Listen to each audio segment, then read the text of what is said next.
Mahilig ka mag-travel or foreign travel magnet ka ba? Baka dahil nasa birth chart mo yan. Alam mo ba na may mga taong natural na blessed sa travel, both local or foreign travel, dahil sa placements nila sa birth chart.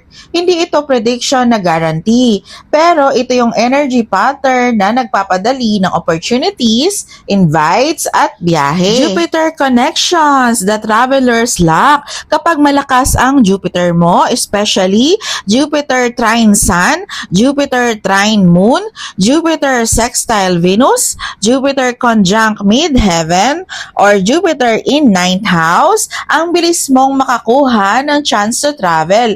Ikaw yung tipong bigla na lang may lakad, may opportunity, may libre, may biglang biyahe with friends, may invites from people abroad. Jupiter is expansion and movement. Kapag activated sa chart mo, laging may next destination ng buhay mo. Strong 9th house placement. Foreign travel vibes. Kapag may placement ka sa 9th house, lalo na ang Sun in 9th house, Moon in 9th house, Mars in 9th house, and Venus in 9th house, ikaw yung taong mabilis ma-attract sa ibang culture. Gusto ng long drive, mahilig mag-explore, madalas mag-abroad sa career, study, or leisure. Trine or sextile to Jupiter, sobrang travel luck. Square is travel with challenges pero very transformative, and conjunct, destined for foreign connections. Uranus influence, surprise trips. Kung meron kang Uranus trine Mercury, Uranus sextile Sun, Uranus conjunct Moon, or Uranus in 3rd or 9th house, ikaw yung biglang tara, alis tayo ngayon. Laging may spontaneous travel, naiinip pag walang movement, attracted sa unique places. Uranus is excitement and freedom, kaya para lagi kang naghahanap ng bagong scenery. Travel transits, timing ng lakad. Ito yung top indicators na paparating ang travel energy.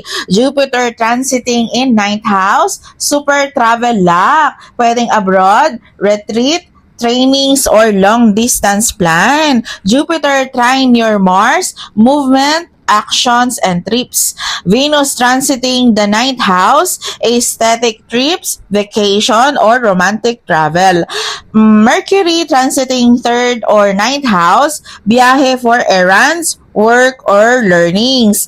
Eclipse touching 3rd or 9th axis, major shift sa travel life mo. Minsan, bigla ang relocation or big opportunity. Paano nagiging swerte ang travel mo? This is alignment. Kapag activated ang Jupiter, Uranus, 3rd house or 9th house, nagiging mabilis ang approvals, invites, schedules, opportunities, resources, or movement.